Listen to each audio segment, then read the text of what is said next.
in a dirty world. Dirty, dirty, dirty, dirty, dirty world.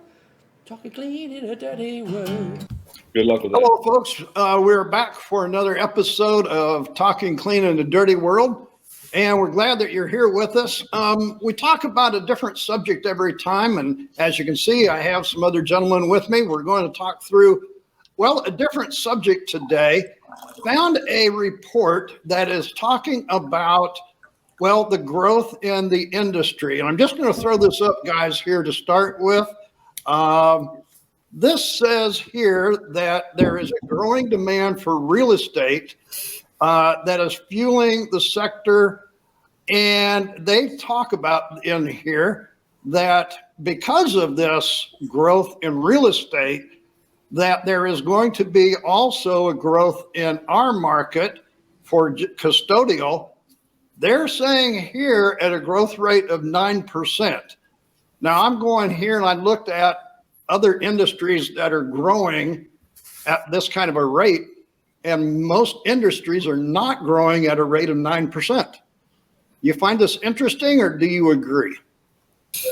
Yeah, it's definitely, I can see where those numbers that make sense where the demand's coming in for janitorial, because the more buildings you got, the more you got to clean it.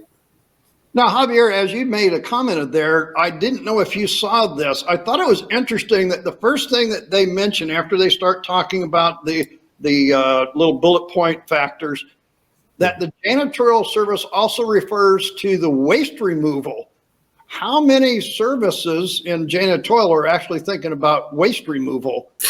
Well, but we haven't branched out so much in the composting, but one thing for sure, Dave, is we offer a broader range of services than the standard janitorial, and we always tell our customers that too. One thing that's been big for us is what we're doing a lot of now, and this refers back to buildings and everything else, is post-construction cleaning. That is a big, big, big thing. As a matter of fact, we just finished the job at Tampa Airport yesterday, at Tampa International Airport, with one of our clients over there. And that's something that a lot of janitorial companies, including ours, out there are really offering that service more. I think it's becoming more pronounced now because obviously, they're putting up more buildings. So after the contractors are done, somebody's got to haul and get all that dust and get all that stuff out of there. So it's a service now that's becoming more on a regular basis than it ever was before. I think in the past, a lot of the janitorial companies were limited themselves or were not interested in that sort of service. But I know, at least for us, I'm speaking on our behalf. I mean, I don't know how many other companies venture into doing it, but. Do you see that as new construction, or is this being repurposed construction? Most of the time it is new construction. There's a certain percentage of it to where they just come in and they're just rebuilding, or redoing the existing building. But usually they come in and they gut it. They just leave the shell of the building and then, they fix it up inside, however, to whatever architecture that new company wants. But the great majority is new construction. Yeah. I think as I looked on down in this report, it also referred to the outdoor of the building, keeping the hygiene of the outdoor, keeping the stuff from coming in a building. Now, this is something that's been true to my heart is dirt comes in through the front door, comes into the floors, the carpet or hard floor. I remember a gentleman I talked to that makes a six-figure income with a dustpan and a broom because he's taking care of the parking lot, keeping it tidy. Have you added a service like this? Yes. As a matter of fact, we have a building in Town and Country area of Tampa where we do that. It is actually part of in our contract with the client to service the outside of the building. We have part of the duties of our employee that's there is to go every morning before they even start and to pick up trash around the property, to pick up any empty boxes, anything that's on there. That's one of the duty assignments. So yeah, we do that as well. Well, I think during COVID, we all saw the hand gloves and we saw the masks laying all over everywhere because people were just disposing them, out of their cars and as they walk to the car and stuff. Do we see this anymore? As far as I'll tell you, as far as masks, that's pretty died down. I rarely see masks on the floor much anymore, Dave. I mean, there's one here, one there. You come across one. I mean, I saw one in Home Depot the other day when it was outside the parking lot. But as a rule, no. I think that it's just more. It's gone back to more just general things that people would drop. Things that fall out of your car, or they just literally want to throw trash on the floor. I mean, potato chip wrappers and all that kind of stuff. $100 Dave, I don't want to throw ice water on this, but when I look at the headline of this, and you read and you can't read it, it's 275 pages and it costs $4,000 to get to the report. But when you look at the headline and the snippet that we get, I just have a lot of questions because there's inflation too. And is this adjusted for inflation? Because if it is, or isn't, if it's not adjusted for inflation, they're not talking about growth. They're just talking about riding the inflation wave. And then how is this broken down in commercial, industrial, however this is in comparison. So, I mean, I can't read the report, so I'm not going to pay the $4,000 to read it. So I can't really speak on it, but I guess that's the question I would have on it. And, to me, it kind of looks like a nothing burger of information. Like, oh, the industry is going to be just like the industry was, less inflation. Well, I think the reason that I thought it was interesting is because, it's back to what Javier was just talking about is I think that the custodial janitorial market, a lot of people see it as a dead end, no future type of industry. And I think the whole thing here is as industry grows, as industry comes back, whether it be repurposing, like you said, Javier, bring it back to a shell and repurposing that. I'm seeing quite a bit of that over here in Orlando. I'm seeing new construction all the time. And I always think somebody has to clean that. Every new building that goes up, that's more jobs for our industry.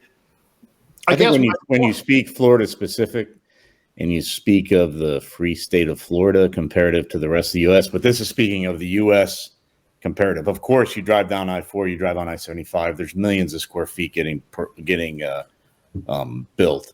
So yes, our industry is popping down here, but is it the same in every segment of the United States? And this report is about the United States, not the state of Florida. Otherwise, it would be a lot more than 9%. That I'm sure of. Because it's outperforming inflation comparative to the rest of the United States. So anyways, that's my first questions on it when I look at it, but I'm just a headline reader of it. So what do I know? I have a little different take on the whole thing. Okay, well, let's hear your take, Don. That's what my take is because I'm old. I look at it from old eyes, and I look around and see what I see out here in the world today, and I'm thinking to myself that this new generation, and I'm not talking any specific. Are you going to start yelling at clouds? No. I'm just telling you the facts. Okay. The new generation of folks that I have come in contact with in all walks of my life, and this has been probably, it's generational. It's not a generation. I'm not putting it all on one generation, X, Y, Z, or whatever. I think it's because my kids were the same way, but they grow and they learn. But none of these young folks are going to want to clean anything. They're going to want to have somebody do it for them because everything that they do now, somebody else is doing it for them. They're having their food brought to them. They're not having to go out and get their food. They're not having to go out and get anything. It's being brought to them. And I think that attitude is going to float right in through to our industrial, our commercial programs. When they become the managers or whatever, they're going to consider that janitorial business needs to be farmed out. I think it's a huge boom coming for the janitorial cleaning industry. I think it's a huge boom. And the second point is there's a huge, and this is just Florida, because I don't know about anybody else's living areas, but in our area, they are building rental properties, and even homes are going to rental properties by the boatloads. And guess who cleans those? Those people who own those buildings don't clean them. They farm that out. I think there's a huge boom coming for that. The apartment building complexes, who's going to clean those when the apartments get changed over? It's just little pieces and segments of what our industry does. But I think it's, from Javier's standpoint, you need to broaden your horizon and go, okay, this is a big market heading my way. What can I do to be implemented? And I thought of, you get hooked up with real estate people who do these rental properties and say, hey, I want to be your cleaning guy. When you change over a house, I want to be the crew who comes in and cleans it. I'll clean it out for you in a day and have it turned over by 4 o'clock tomorrow, that afternoon. You can do that, folks. You will create a whole market segment that nobody can touch. Don, as you say that, and I listen to what Javier said, it's interesting as I see students come in here to the academy, how recently I have heard more people talking about the post-construction cleanup. And just this last week, one of the students actually was on our YouTube channel, watched one of the post-construction cleanup for VCT floors, called me up and said, that's what I've got to have. I have customers that have, and I need. And I think this is actually starting to kick in because of that. There's a lot of services that I think are starting to figure out that there's what's called niche cleaning, and they're looking for other revenue other than what most of us have considered a custodial janitorial service. I guess that was my purpose in bringing that up, because I thought of it as I looked through there. It was thinking of different things outside of what we talked about before, cleaning the toilet, washing the windows, thinking outside of the box of doing what is basically and still needed. Don't get me wrong. We still need those services, but I think we're looking for other profitable. And so our LV class, we've seen an uptick of people coming in strictly for the luxury vinyl, because that's the new flooring that's going in. They don't want to compete with everybody else doing everything. Am I missing the boat here, Javier? I mean, you're the one on the front lines for the contracting. No, Dave, I think you hit the nail on the head, and I think Don's absolutely right what he just said about the different types of things. You know what was another? Great job. I'll pay you later, Javier. Oops, Javier. You know, was another one is the Airbnbs. Yeah, that's what I'm talking about. Rentals, baby. Any kind of rentals. Any types of the rentals, any of that kind of stuff. Don's right. I mean, there's a huge market in that. Huge market. And in certain cases, it kind of tends to go more toward like residential type cleaning because a lot of times it's people's homes that they are renting out and stuff like that. So I can see where the little bit different if you're more on the commercial side of doing things. But yeah, I mean, it's a huge market, and there's not really that many people doing it. So, but Javier, even though you're talking about some people residential, what I'm also saying is the people that just signed up for Stone class here for tomorrow. Right. And he's going into a niche because he said, I'm finding so many residential places that have stone type floors, marble, terrazzo, concrete. He says, where I need to be specific in that because the people that are cleaning those facilities don't know how to take care of them. Right. And so he's going to go into this niche, and he's already got 2 contractors lined up that he can work with that are doing repurposing and new. And he's already got the contractors, real estate people ready to go. They just said, hey, whenever you're good at it, let's go. Yeah.